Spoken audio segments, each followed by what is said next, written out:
Well, Mark, thank you so much for joining us here on our second episode of our Gaming Buddy podcast. So, to all of the viewers, I met Mark through just actually reaching out to him on LinkedIn, or was it you who found me, or how was that? You know what? I was thinking about that before I Yeah. came on. I thought I best research how we did that. My mind went blank. So somehow the stars aligned and we ended up meeting on LinkedIn and sort of having a chat.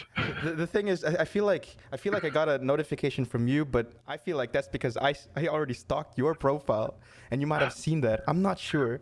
I think, you know what? I think you might have popped up on me, and I think I might have said, oh, you know what? These guys look kind of cool, and that looks interesting. I'll just reach out to them. And then I think you sent me a message saying, hey, you know, blah, blah, blah.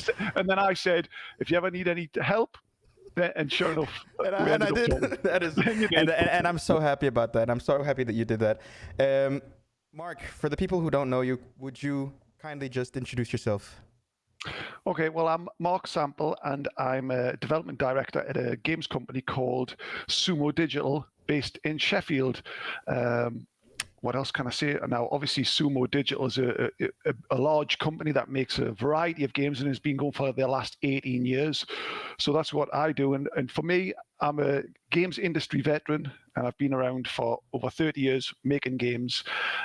And I don't think I get a job doing anything else. So I'm going to have to just keep doing that. That is absolutely awesome. Honestly, like the first time I looked at your profile, I was completely mesmerized. I'd always been super into gaming personally, as a way to pass time, keep connecting with my friends. But I've never actually thought about it from a perspective of someone who's like building the games behind the scenes, kind of working with teams to create the things that I love so much. How do you get into something like that? Well, I mean, when I started way back when, there wasn't sort of there wasn't courses or university that you could go to. Most of the people that were doing that were just hobbyists who were just super nerds who loved games, and they just taught themselves how to draw or code or whatever. So back in the day, I used to draw on an art package called Deluxe Paint on the Commodore Amiga. And this is going way back for maybe some of your viewers, but and I was in demo groups across Europe, in Denmark, Germany, Sweden, and whatnot, and that's what I used to do. And basically, I left school, and my mother said, I think I'd left school, and I had a summer of doing nothing, listening to Pink Floyd and drinking cups of tea, very British. And my mother went, you know what, you best go get a job. So I applied for a job, and used this artwork that I'd done with this, art package on the Commodore Amiga back then. And I went for the job, turned up, went for the interview. It was in the August. Left, didn't even say goodbye, just left a disc with art and ran out because I was only very young. Yeah. And about 3 months later, I got a letter through the door. 3 months later, saying, by the way, you've got the job. And that's it. That's how I got in. So it would be very different to getting into the industry now. That's awesome. That's awesome. So it was kind of just like an impromptu decision that you decided to do. And how did you know that you wanted to get into gaming? I mean, you know what? I've met a lot of people who make games, and I knew I wanted to get into games. I mean, since I was like 4 or 5, just to give you an idea, since I was 4 or 5, I would be taking apart cameras, anything electrical, TVs. Now, remember, at this time, I could take it apart, but I couldn't actually put it back together again. And I had very tolerant parents. Yeah, so I was like, where's Mark been with that screwdriver? And now the phone's broken, and the camera doesn't work, and the TV and all. So I always had a curious mind, and I've played games, and I had little handheld things like Game and Watch in the late 70s and 80s. I had a ZX Spectrum, and I made a game with a friend. I did the art, he did the programming. This was like in the early 80s. And, all I ever wanted to do at school is get me out of school. I need to go make some games. Seriously, that's all. I don't care how much I get paid. I don't care what I do. I just need to go and make games. And it's just runs through the veins every single day. That's crazy. That's awesome. And you said like 70s, 80s. This a lot of years where you're just passionate and like motivated to do exactly that, right? Yeah, and when we spoke as well, it's a passion that not only for me but to share with others. I think it's great as well. Like we've got the likes of you coming along and trying it on a different angle, and with podcasts and all of this social media and what you're doing, bringing people together. I mean, it's great to be able to share that as well and hopefully you guys lead the charge with the next torch for another 30, 40 years. I mean, that is what we're trying, but we're inspired with profiles like yours. I mean, just out of personal curiosity, you said that you would do the artwork and your friend would do the developing. What is your role when it is the development director or the producer or? So to give you an idea, going back then, I've never been a programmer, never done that. But I started off as an artist, and then I moved into games design. Well, even then, before then, I was actually QA and testing. And what I want to say about that is a lot of time, quality assurance and testing, they get a bad run. But everybody should listen to their testers because they're the best troops on your team. They know everything about your product and so on. So, I've got to give a big up to the QA guys because it's so important. But, for me, it was art and then design. I moved into production and then flip-flop between design and production. And now I'm a development director where I work with the rest of the team and work with publishers and keep everything kind of smooth and help people do what they do best. So, I've still got my finger in the pie, but I'm less hands-on than I used to be. Okay, so you're kind of just using all of this experience and helping teams getting everything done. That's absolutely awesome. Yeah. Now, I'm also curious, you're super into creating games, but is there a specific genre? Is there any types of games that you like to make, or is it just... Well, early on, there was certain types of games that I really wanted to make: car games, sports games, particularly boxing games, which I got to make. But as I've gotten older, which is really important, is I've realized that it's the creation of games with other people, and it's that process of when it clicks, when the magic clicks, when you're with the right people and you're doing the right thing. And I've realized that I think the game is important, but it becomes less important than the people and the mood and the journey that you want to go on with the right people, and you're making progress. And at the end of the day, either it might have been a rubbish day and it didn't quite go as planned, but you still want to do it, or it's the next day and things are starting to click and you're all huddled around the monitor and somebody's saying, "Look, I've made it do this," and do you know what I mean? Awesome. And that's the magic, I think. And so for me, it could be any genre. It really could, because really it's about creating something, and it's those huddles around the monitor when somebody's got something special out of nowhere. Come here, check this out, look at this. And everybody, it's just exciting, isn't it? And you never know. I think why it's so exciting is you never know when it's going to happen. You can plan for meetings and you can plan for workshops and you can plan for this as well, but you can't plan for those little magic nuggets of it works or it connected or we've got 5 people connected. Whoa! It's the smallest of things, but it feels fantastic. That's crazy. Now, I think for the viewers, just to give them some context, you said you're a games industry veteran. Maybe can you run us through some of the people you've worked with and maybe some of the games that you've been a part of? Oh, now we got to go back a bit. Well, I started on a machine called the Commodore 64. Okay. So it was, wow. and I worked on games like there's a character who's, I don't know if she's that popular anymore, called Elvira. She's like this horror witch or whatever. I worked on an Elvira game, and she's still going now. But some of the more modern games, I worked on a Rocky game. I was a huge Rocky boxing fan, and I managed to actually pitch and get somebody to actually make a Rocky game. So I've worked on that. I've worked on Prey, which was, but there's been many versions of Prey. So this would have been Prey from mid-2000. I've worked on the Driver series, if you've heard of that, the original Driver and Driver San Francisco. Hitman, so Denmark's finest. I've worked on that. I've worked on Candy Crush and Pet Rescue. What else? Honestly, the mind just... BioShock is another one. And it's just been... Yeah, I worked on BioShock. The original team was in America, but I worked on the conversion from PC to console. And my speciality was converting mouse and keyboard input onto controllers, which was quite new, getting first-person shooters onto the gamepads. Now everybody plays first-person shooters on gamepads, but when BioShock came out, I would be given input on how to make it just feel just right with the thumbsticks and so on. So, a large variety of games, and still doing it now. And but in the early days, I would be knocking out a game every 3 to 6 months. Really?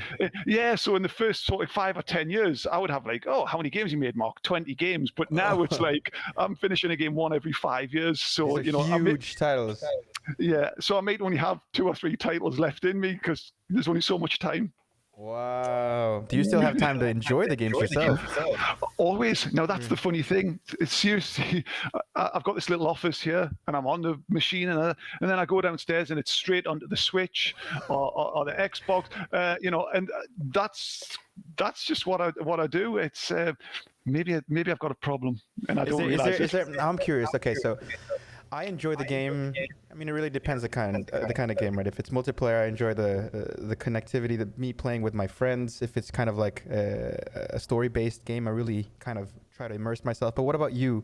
Why do you enjoy games, like playing them? It's an odd one. It's a way to relax. It's my meditation. And it always has been, even as a kid. I put a game on, and I can just put instead of everything else that's going on, and I can play any type of game and enter that world. And for a little while, and the funny thing is, it's actually work when you think about it. Playing games is just actually work. It's like, oh, you've got to drop the apples off to pick the sword up to go kill the dragon and what. So basically, as long as I'm awake, I'm playing games or making games. So I'm essentially working all the time. No, but and it depends on your mood. Like sometimes you want a relaxing game where you don't want to be taxed too much. So sometimes I might even play Uno on the Switch. I really do. That's when I want to just Uno online. It's kind of like sad, but it's kind of like cool as well. And then sometimes you want to really take it up, and you might want to play Rocket League or something a bit more intense. So what you play, I find, depends on how much time you've got, how much energy, and how you feel at that time. Wow, that's true. I mean, I can honestly relate. I feel like the games that I choose to play really depend on the type of mood that I'm in. I do have the Switch. I use it very rarely, but because I don't know why. Born into this kind of generation of the games that exist now, I'm super competitive. Right. But when I do want to relax, I just I put on Mario on the Switch, and I just zone off for like 2 hours in the sofa, just in this whole new world. While I'm just, I don't know how to describe it. Obviously, everybody who plays games would know the feeling, right? Yeah, and it's a great feeling as well, and there's so much variety out there, and it's always evolving. Like you say, there's new Battlefields just coming out there. Yeah. There's all sorts of games to play, but competition is a big thing as well, and multiplayer and social. Because if you think back 10 or 15 years ago, when the internet and gaming wasn't for all, where everybody's aware of gaming now, so you would have a certain pocket of type of player, but everybody wants to get online, everybody wants to have that opportunity to play with others, and there's just new games and finding new ways to do that. That's actually what I want to hear from your perspective, someone who has so much industry expertise with like the games back then when they first started being created. What do you feel about the evolution of the types of games now that there's so much more connectivity, more competitivity? I think it's great. I mean, I can still remember we had a LAN cable or whatever when we had PCs, and we, just to give you an idea, was it Doom or was it Quake? I can't remember. It was one of them, but where you could have two people in the room and shoot each other. That's where it kind of all started, and it's just grown from then. I mean, way back in the day, if you wanted to play multiplayer, it would be on the same screen. Like you split screen, right? Split screen. But this is the funny thing, how it's evolved. If you can remember couch co-op and things like that, that became really unpopular 10 years ago or whatever. And now, not only is it online, but you're getting these couch co-op modes coming back where they want people to be able to sit round together and have fun and laugh at each other. So it's funny how this cycle, because that was a mode that wasn't that popular a long time ago, but it's coming back, and it's evolving all the time. But it's great to see these games where you've got 100 v 100 on the map, and it's this huge battle, and then you could have one-on-one, or you can have groups of 4 in squads. And I think it's just finding new ways to play. I mean, everything, it's changing all the time, and I think it's just fantastic. I mean, let's face it, I think gaming is actually bigger than almost every other entertainment right now, and it's a hot place to be. Yeah, I mean, I've been trying to do a little bit of research, and I did read that the gaming industry is worth more than both movies and music put together. It's absolutely crazy. It truly is. And if you have a look now, it's getting to the point where there's so much investment in games. I don't think there's actually enough people to do the work. No. It's just so hot and so popular, from mobile games to console games, and you name it. It's a great place to be. Why do you think that happened, or when do you think that just suddenly it just took off? Gaming was so popular. You know what? I mean, it's always been popular, but I have seen this trend where mobile games definitely have made games more accessible to a huge or a much more bigger slice of the market. And I think it's educated people who maybe weren't hardcore gamers that it's okay to play games and it's not nerdy. And I think, now you've got all of this cross-play, you've got crossover between whether you're playing on your mobile, you're playing on a console, you're playing on your PC. And it's just getting bigger and bigger. And I think in the last year and a half, with COVID as well, and people are in and people want to play online, and it's just this it's an opportunity where it's got a huge amount of growth, and it doesn't seem like it's fading, which is good news for people like us. Yeah, absolutely. I mean, I think I've seriously, I'm going to tell you a little story about myself now. I've been moving around a lot. Like my dad used to work for the embassy and my mom used to work for the UN. And let's say I'm 26 now. And throughout my whole life, I lived in the Philippines. I moved to Denmark, and then I moved to Kenya, and then Denmark again, then Nicaragua, then Indonesia. As a single, I had no siblings. I had to make new friends all the time. And back then, Facebook wasn't really a big thing for me. Nobody was using it my age, and no way to stay connected with my friends. And then suddenly gaming became a huge thing, and we just started, downloading multiplayer games where we could play together online. And now for the first time, I really feel like I'm still playing with people I haven't seen in 5-6 years. That's amazing. It's one of the best. I mean, honestly, I've met them again afterwards, because we've kept this kind of bond through the games, and sometimes we have I'd call it play dates, right? Or sometimes just some nights where we're just suddenly we both happen to be online. Let's just take a session, right? We just go at it. And it's fantastic, isn't it? Especially where you choose a game and you just kind of click and you have a really nice time. And, especially, cooperative games as well. Or if you're playing as a team, it can be a whole load of fun. So, and I've got friends as well, exactly the same. Going back to even when we used to play Gears of War, that was a great little game. We get 4 people and you'd have the microphones and you'd be shouting over, okay, hang back, and get chuck the grenade, put the grenade on him and whatnot, and all the rest.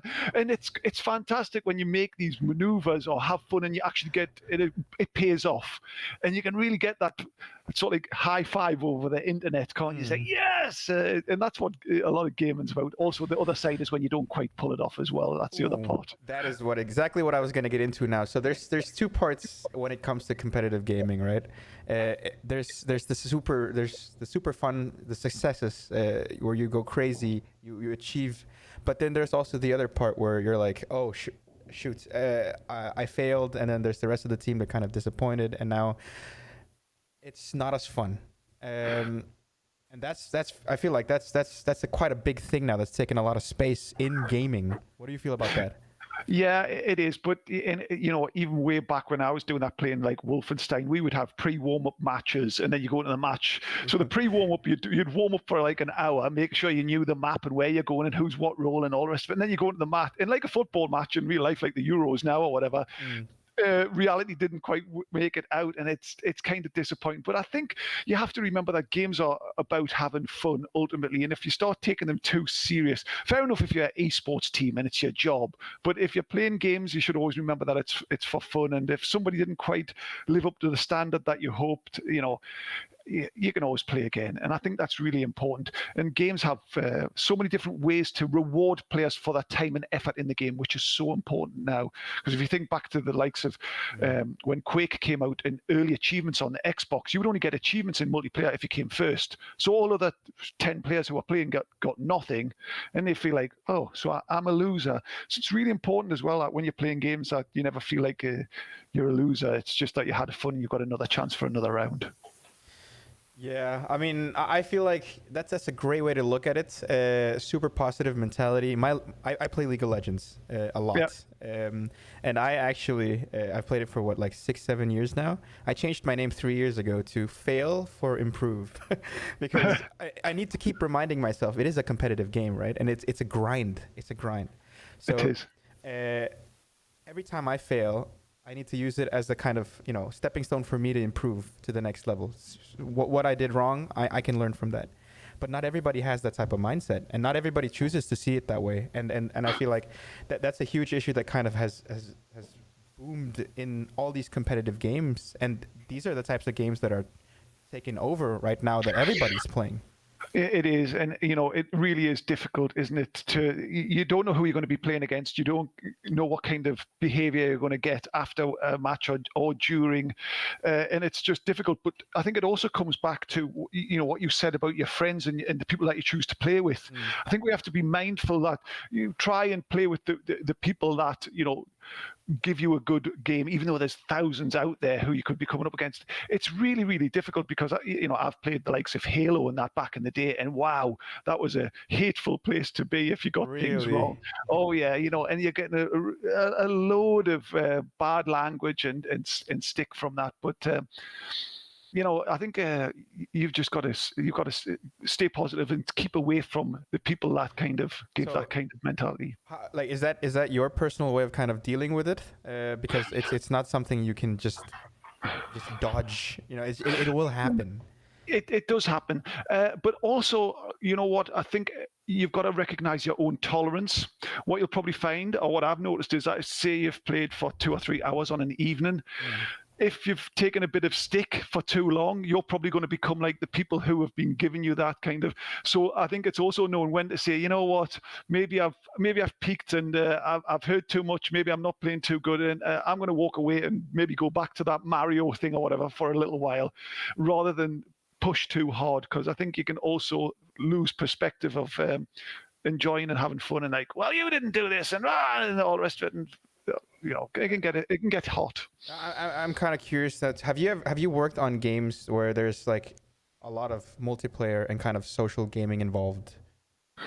Not to the level like League of Legends and that, but certainly in first-person shooters, those type of things, and online events in casual games on mobile. Yeah. And have you experienced within those kind of interactions that there has been some form of toxicity?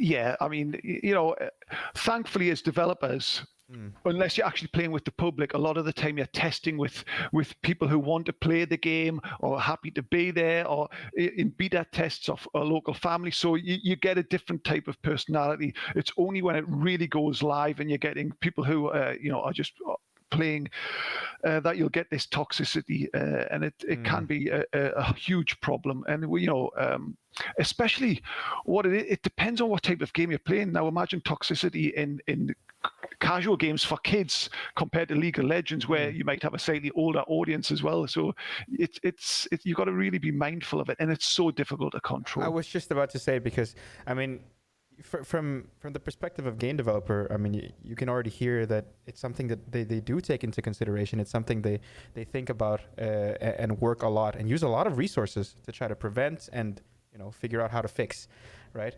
But these huge communities, a lot of people are actually avoiding certain games because of toxicity, and some people kind of are forced to just stop playing playing at all because they're experiencing so much. I mean, what is there to do about that? Well, the people are getting banned as well. That a lot of companies are monitoring what's getting said, what's getting done, and trying their best to get rid of these people, either permanently or give them timeouts, like little kids on this. Oh my gosh! No, step. Honestly, I'm not gonna lie. That's happened to me before in League of Legends. I've never been banned.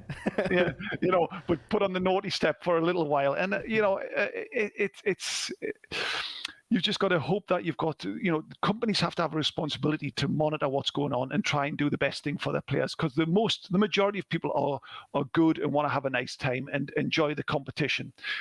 That's what it's really about. And there's this minority. Unfortunately, the minority are the ones that can be the most toxic and harmful, and they only have to have a few interactions to really burn many people who enjoy playing their games. So we've got to find ways to make sure that people feel safe and happy to go play a game.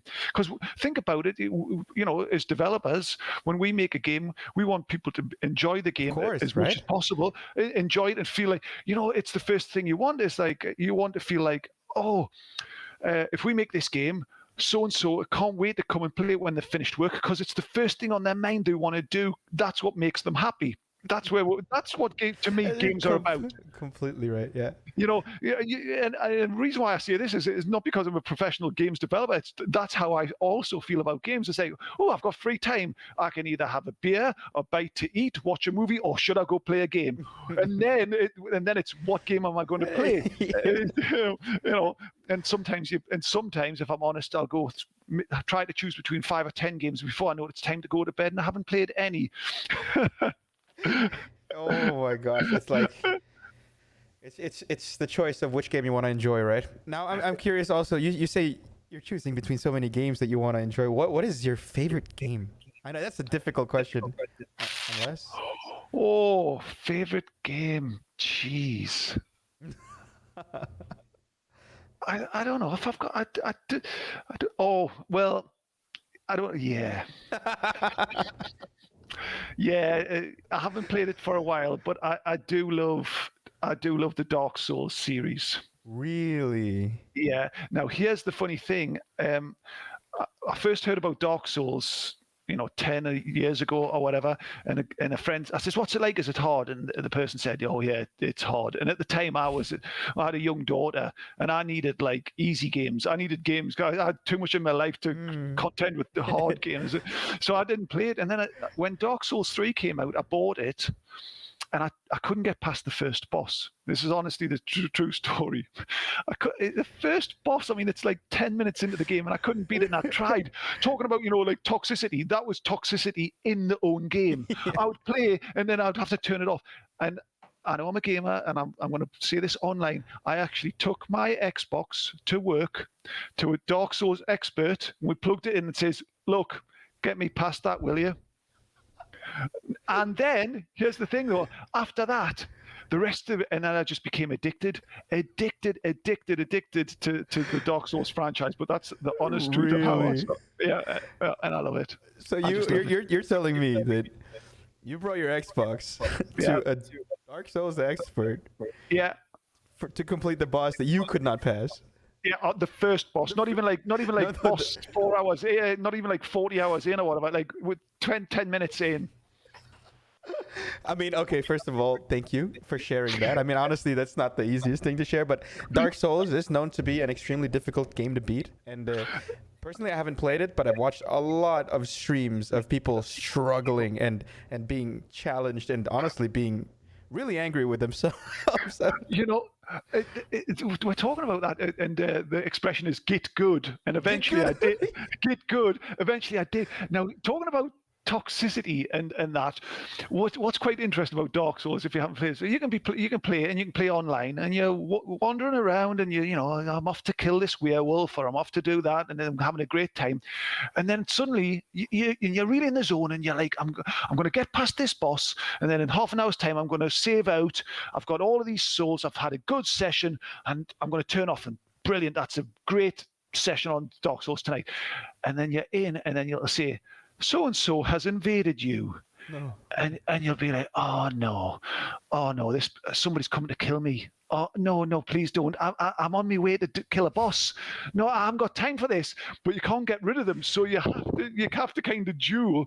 And if you die at that point, all of that, it's all gone. So, well, unless you can get back later on, but chances are, and these guys who come and invade, these are like, they're bad guys, and they're good. So, but on the flip side, if you win, that's like the ultimate fist pump. It's like, oh, I got it. I did it. I'm a bit of a Dark Souls fan, but yeah. Oh, I play all. But here's the thing: I play all sorts. I really do, and like I say, it depends on the mood and what you fancy at the time. And what consoles do you use? Are you primarily an Xbox, or do you have a little bit of everything? A little bit of everything, but I managed to get an Xbox Series X. But the PlayStation 5 has eluded me still. No PlayStation 5. So I play that, and I play the PC Switch. games? Not so much, believe it or not. PC games, and don't ask me why. I haven't got anything against PC games, but just less so.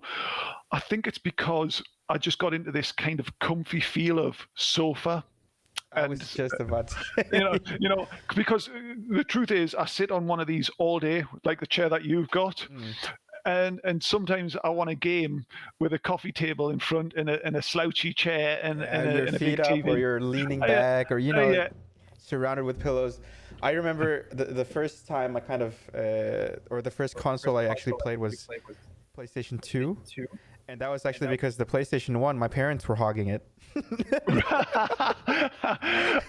What did you play? What were you playing back then? What were you enjoying? Back then I was in Nicaragua, in Central America, and my dad had bought me Call of Duty, Big Red one. I remember it. Yeah. And it was for me in the beginning, the interest was just like, oh, this is a lot of FPS shooting. I think this is really cool, a lot of action. And then suddenly I learned a little bit more about history, and then what I remember about it was that I was listening to music as well. I was relaxing in my bedroom, where I was just slouching on my bed, and every time I kind of think about Call of Duty, like the good old Call of Duty, I get all of these emotions back, and I have these feelings of, and I can almost, it's also the same when I hear those songs that I used to be listening to. I get these like flashbacks of, I don't know how to describe it, but it's just like, that's one of the big things that I felt like gaming has given to me. It's just like, It is. And it's funny you mention that, because I used to do exactly the same. I used to game way back, and I used to have the game music on, but I used to have a hi-fi with my own music on, or CDs or whatever, whilst I was gaming. So you'd be playing the game, and I don't know if people do it that so much anymore, but it used to be a big thing. You'd game with your music on, and you'd be, and play the game. I feel like, before, when gaming wasn't all about kind of online and competitivity, a lot of it was just like enjoying the story that was being told. It was like watching a movie, but you're the main character, right? Which is such a cool feeling. And it was just, within your own, the safety of your own home, and you're kind of, you decide how fast you want to do it and what you're enjoying it with, kind of thing. And that's what I personally, like, I remember and started, in gaming. That was the best. And I bet you any money, when you think back to that, the size of TVs that people have now. Oh, yeah. Can you remember when people would say, like, oh, I've got a 26-inch TV or something? I don't know what size it was, but or 55 centimeters or however big it was. But when you look back then, these TVs that we thought were massive were like the size of a monitor or less now. Yeah, absolutely. I think one of the funniest things actually was when my parents, my grandmother moved to the States, and she bought a PlayStation 1 when it came out, and she sent it over. And that's when my parents were like, they would send me to bed early so they could hog the PlayStation. But this is when, like, the first Resident Evil came out. This is when Silent Hill came out. And this is when, what else? It was Blood Rain. There was Parasite Eve, those games. And my father, he loved them. And it was all such a big challenge. He was kind of a little... He wasn't ever really good with the controls. It was always kind of janky. And I remember that he made my mom print out like 30 pages of a walkthrough. And I would sit beside him and kind of read it and guide him. It was a family experience. But isn't that? And this is what we're talking about games. You know how we started off, and this is the power I think of games. Not just what it creates, but it's the memories that you're telling and how. And I can see when you're talking there how you feel about it, and it's enjoyable, and it's taking you straight back there, and you're thinking, wow, did we really do that? But that's part of the experience that makes it so nice. It's not just the game itself; it's the experience that goes with it. And and talking about that, those games, having parents that enjoy those types of games, you're very lucky, because a lot of parents don't want to be interested. So I think you've had a good leg up. I feel like I was extremely lucky. I mean, I was an only child, and we were hanging out a lot. We were also that's the perfect scenario, right? But we moved around a lot, and obviously they left their friends just like I left my friends, right? Mm-hmm. And we had our PlayStation to enjoy, and at times I remember when the Bond games came out first. Oh yeah. There was like a split screen version where you could play against each other on the some kind of map, and they would be, because I picked it up really fast. Like the controls, I was, dodging, weaving, everything, shooting. Like, where did you come from? We would get so angry with each other. There were times where my dad would rage quit. Oh, now that's another thing. Isn't it the best feeling in a nice way when you can make somebody rage quit as well? It's like it's just like it's in like, your face. Oh my gosh, I play right now. I'm playing a game called Rust. A lot. So Rust and League of Legends.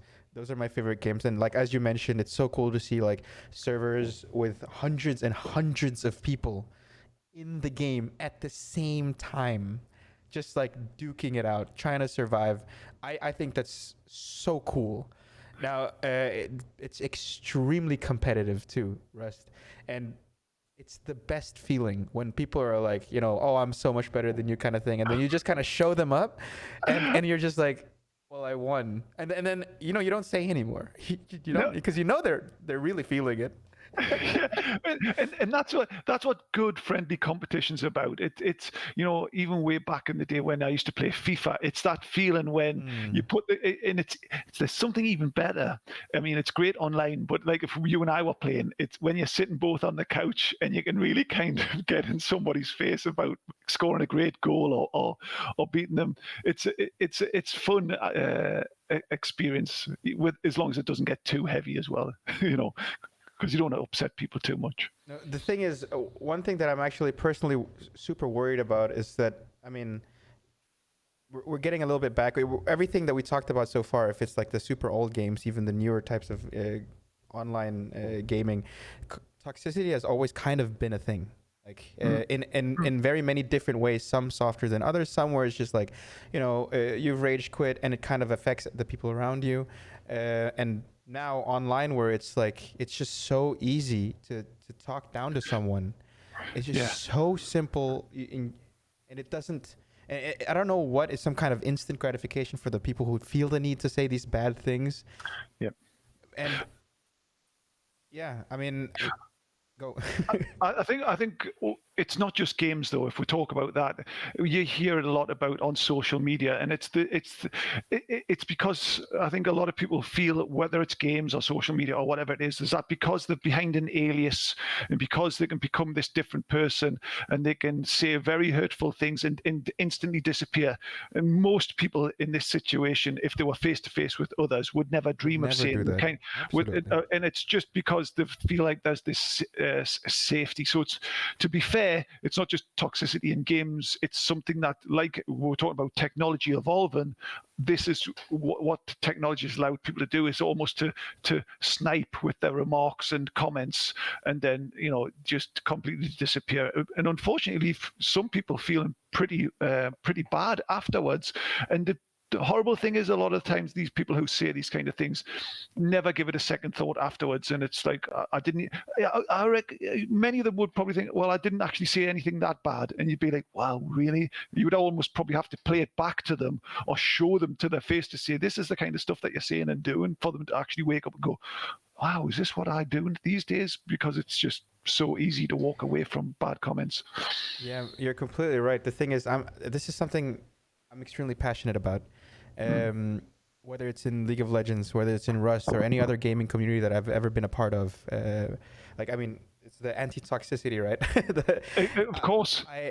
I've always like, if somebody is acting toxic or feels the need to kind of talk down to people in our groups, I always kind of take them aside and say, hey, why do you feel the need to do this? Why can't we just kind of talk it over?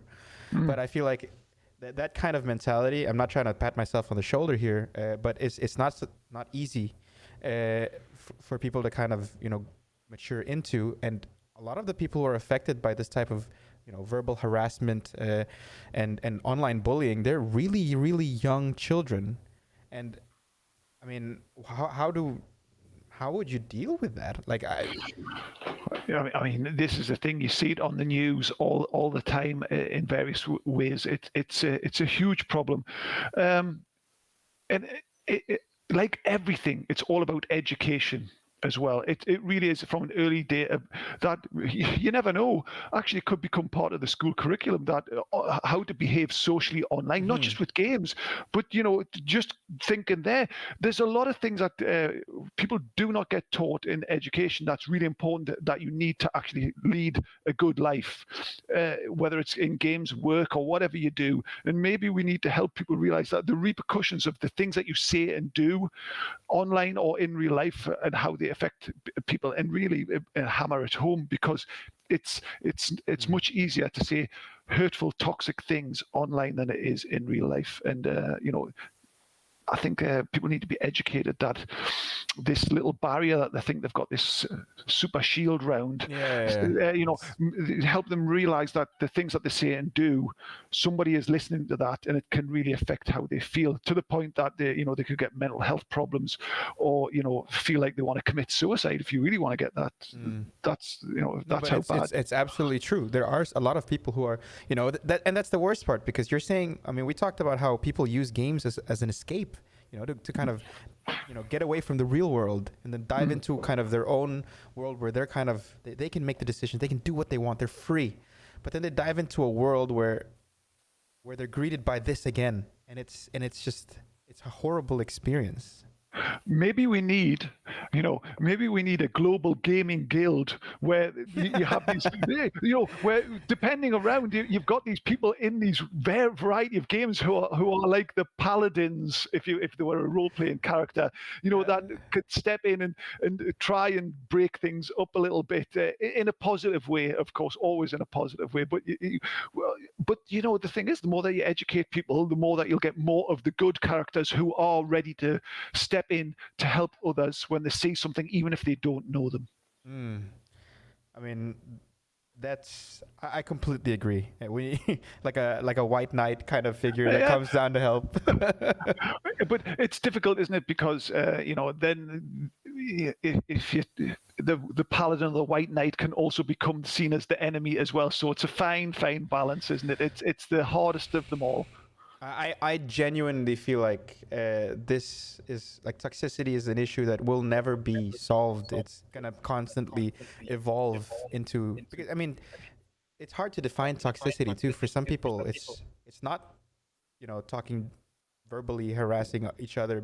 Maybe some people find that as, friendly banter or something. They think that's okay. Yeah. But then for them, toxicity is something else, when you grief them in a game, or you do something. So it's also subjective, which makes it extremely difficult to figure out, how receptive people are to whatever type of, experiences they have online. And it's also knowing when to do something about it, or when to just think, what, this is something I'm going to walk away from, as in, I'm not going to play this game for half an hour. I'm going to find a different lobby or a different set of people, because sometimes, fighting back can fan the flames to a point where you might never really get a good outcome.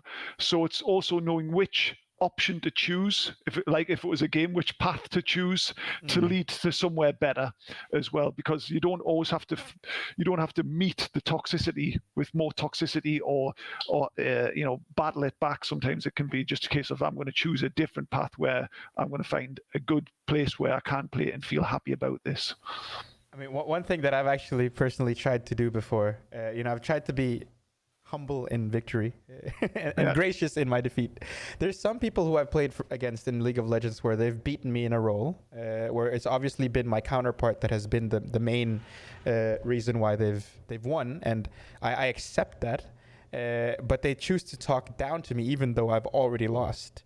And I tried to combat that with, like, you know, by being nice to them and saying, hey, you know what? You're actually, yes, you are good. You were actually better than me. That's the reason why you won. And then he actually just was like, oh, okay. Yeah. You know, and maybe they're just looking for that they're just that used to it may be, you know, that people just don't know when the competition's ended, if you get what I mean. So the game's ended, but they're still in competitive mode, so they're just like never ending, trying to always win the next battle. When I say, hey guys, you know, we're in the pause bit here, kind of, maybe next round we can have another go and see who wins that time. It doesn't have to continue all the way through all the time. I actually have a short little story here that I told to Piyush, our last guest, as well, but I can't help it. In League of Legends, I played a match, like, I guess 3 weeks ago from now, and I was the one who absolutely, I would say so myself, destroyed my role. I was so good that game. And my counterpart after the game in the end match lobby, they were flaming at me saying, hey, you know, you got lucky, you're so bad, actually this and this and that. And then I didn't think much of it. I said, you did good, you could improve, blah blah, instead of just raging. And then I get a notification the day after. He added me as a friend. I didn't remember who it was. I checked my history and I realized this was the guy I beat. And then he sends me a message where he actually apologized. He was like, I'm so sorry for being rude and toxic, but I was having a bad day. And I was so mad at myself for doing so bad. You see, and that's a good story. That's the kind of stories that I like to hear, is that it just goes to show that there is good outcomes possible, and people, you know, what might seem like a bad outcome on the day, and then they realize, reflect, and come back. And you never know, that person could become a really good buddy in future sessions, you know, and it's fantastic. But talking about culture, you know, we mentioned about Dark Souls and people invading and toxicity there. What was quite interesting in that game is that you can't actually speak to anybody, and you know, so everything's done through gestures, and there's a certain etiquette that's lived by there. And there's a part of the game where you can go where there's a little arena, and it's not a game mode, but people can go there up to 8, and there's a leader who own the session will point to say you, and then you would get into the arena, and then would point to another person, and then that person would get into the arena, and it's called a fight club, right? And then those two people who have been selected fight till one dies, but then everybody claps because you have like a little audience around, and then the leader then points and says, now here's what, if somebody from the crowd was to jump in and start joining in, it's unwritten anywhere, but the rest of the crowd would mob and kill the person who violated the rules. No way. So there's this own rule set that keeps everything, you know, living this code of honor within the own game, which is amazing. So the other end of toxicity, there's like this way of behaving in the game that is acceptable, and if not, the rest of the people will self-police to make sure that it goes correctly. Man, I absolutely, I love that. It's so wholesome, and it's so true. I feel like, I mean, I can't put a finger on it right now, but I've experienced it so many different ways, and like these subcultures that are born into the games that I've played with a lot of people. If it's you know, League, Dota, World of Warcraft. It's so awesome. I mean, I could go on and on with all these kind of stories and talk about toxicity as well, the good and the bad of gaming. But what would you say, Mark, from someone with your expertise in the industry? What would you say to the people who, you know, are a little bit down after experiencing a little bit of toxicity in game? How should people deal with it? I think, you know, one, don't take it too personal. And remember, if you're getting toxicity from somebody, if you haven't done anything wrong yourself, then don't take it on board that you're the problem. That's the most important thing. I think it's, you know, and go and do something else for a little while, and try not to spend too much time ruminating on what people say or do that might make you feel bad. Because just like you said with your story, you got grief from somebody and they were giving their grief to you because they had a bad day, and it may not actually have been linked to anything to do with the game that you've played or how well you've performed. So a lot of the time, the bad vibes that you get may not be exactly related to the performance or the game that you're playing. But the most important thing is to everybody should be playing games and enjoying the games that they play and making them feel happy and feel better, and go to that place as often as you can. You don't want to. Games should never be a place where you go to feel bad. All my career, for all the years that it's always the place I go to play games to feel good and a little bit better, and hopefully enjoy it with others. And that's what people should be doing if they're feeling a bit down with toxicity in the games. Wow. I mean, that's so true. It's great to hear it from your perspective. Mark, I'm gonna start to end the podcast here. We've been talking for a really long time. Some absolutely great inputs. I really loved sharing my stories with you, hearing yours as well. From I guess we've talked about multiple generations of how the games have evolved and stories within those that we've both experienced. So it was lovely talking to you. Is there anything else you would like to share, last minute or? Just that one, I've really enjoyed having a chat. It's felt so relaxed, and it's so fun and so interesting to bounce back and forth. I really enjoyed it, and I'm absolutely thrilled that we've connected, and maybe I'll get to beat you on Rust or League of Legends one day. Ooh, okay. Wow.